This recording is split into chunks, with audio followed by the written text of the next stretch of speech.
Carey for a moment, because you brought out something with William Carey that I think some people know the name, they don't know much about him. And you even debate whether or not he's the first missionary that's really kind of gone out from the Western world, but he is known, quote unquote, at least popularly known as the father of modern day missions. Am I right there, or am I wrong? Yes. Okay. So tell us why he's an important figure and why we need to know about him now. William Carey from England, lived in the 18th century. He was a simple shoe cobbler, but he decided he wanted to go to missions in India. So he packs up and goes to India. Now, he's known as the father of modern missions, but he's not the first. So some people have debated me on this, some other missiologists, and they're like, how can he be the father if he's not the first? Because there was the Moravians before him with, this guy has the best name, Count Ludwig Nicholas von Zinzendorf. Yeah, that's the best name ever. They need to have that as a university. I teach at University of Zinzendorf. Ludwig Nicholas von Zinzendorf, and he was amazing. He advocated like this unending prayer chain, right? Which today has manifested itself in IHOP, not pancakes, but international. I know what you mean, but it's just city, not pancakes. Yeah. So IHOP, the International House of Prayer in Kansas City, owes its existence to Zinzendorf, right? They have this unending prayer chain. So, and Zinzendorf said, this is the foundation of missions prayer. And I agree with that. But why is Carey so much more important than Zinzendorf, even though he came after him?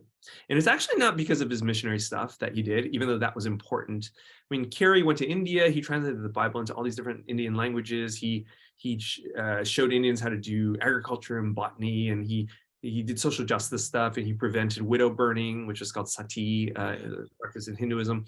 But he's most important because in 1792, he wrote a book, a small booklet, it's about 80 pages, called An Enquiry.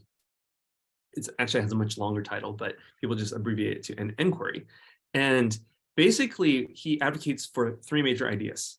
And the first idea is that missions needs to, well, he says it needs to be done through parachurch organizations or mission societies, as he called them.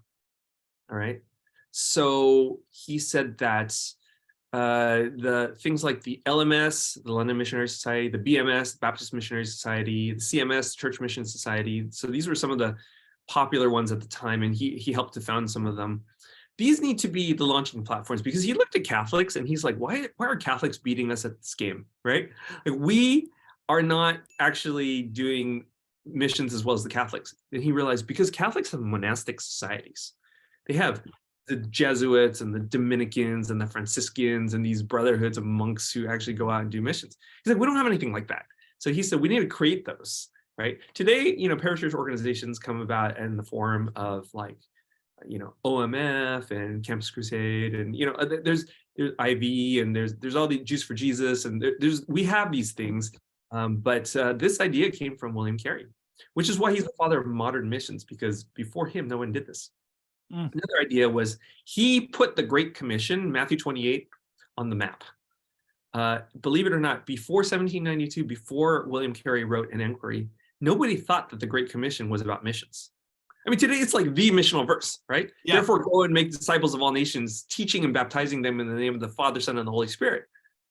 But back then, the Catholics were like, no, that's not about missions. And it was really about Jesus commissioning the 11. That's it, right? It has nothing to do with us. But William Carey said, wait a minute, what's the chief verb in the Great Commission? It's not evangelize, it's go and make disciples.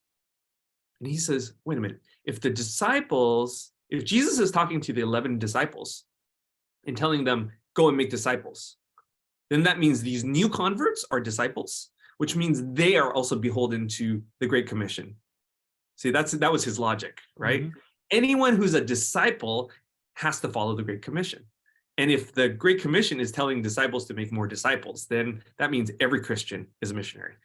So suddenly it launched this, the 19th century became the great century of missions, where because of William Carey's ideas, suddenly these people Protestants launched all over the world in global missions, and more people became Christians in the 19th century than like any century up until that point.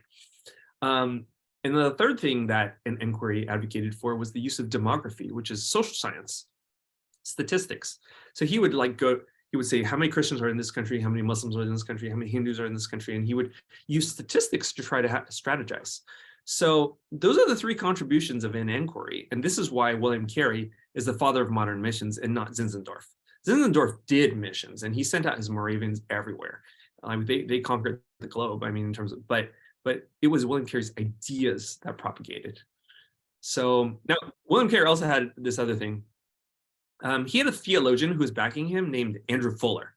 Andrew Fuller was back in England, and William Carey was in India, and he regarded Andrew Fuller as his rope holder. Okay, it's kind of like when you go into a cave, dark cave, it's never been explored. You have your buddy stand at the mouth of the cave. You tie a rope around your waist, and you go into the cave. That way, if you ever get lost, like you can trace your way back, or your buddy can pull you back, right? So missionaries had that. They had the person out on the field, and you had the person back home who was their rope holder, their theological mainstay. So William Carey had his rope holder, Andrew Fuller, back home in England. But one day he had this idea. He says, you know what? We should all get together in Cape Town, South Africa in 1810, and let's have an ecumenical missions conference. And this was a revolutionary idea. Mm-hmm. And Andrew Fuller, despite the fact that he was the theologian, he said, colloquially, you're an idiot, don't do this. That's what he said. It wasn't colloquially, it was real. He's like, Billy, you're an idiot. And he shot down the idea. Historical example of a fail. And so William Carey had this idea. He wrote it down. We have the letter that he wrote to Andrew Fuller, and Fuller's like, no. And so it never happened. Why Cape Town, South Africa? Because back then, the Suez Canal wasn't cut yet, right? So they couldn't go down the Red Sea. So they had to actually go around the Cape of Good Hope, around the bottom of Africa, in order to get to Asia. It was a long journey. And so Cape of Good Hope Cape Town, South Africa became a refueling station for Europeans as they're making their way over to Asia. And so it just was a crossroads of business and civilization and commerce. And so he said, let's meet there. It's easy for everyone to get to, crossroads of everywhere, and let's just meet there. And they didn't take his advice. Well, fast forward 100 years, 1910 rolls around, and they're like, let's do this. Let's fulfill William Carey's vision. But then they did it in Scotland, right? And the opposite way. I know. I was like, now, to be fair, in 1910, the center of gravity of Christianity was in the West, particularly in the UK. So they held this missions conference in the UK. And then fast forward 100 years, 2010, that's no longer the case. The center of gravity of Christianity is actually in Africa. I mean, it is also in Asia and Latin America, but particularly in sub-Saharan Africa. So they're like, let's fulfill William Carey's vision 200 years after the fact. And they did. So they had the Lausanne III Congress in Cape Town, South Africa in 2010.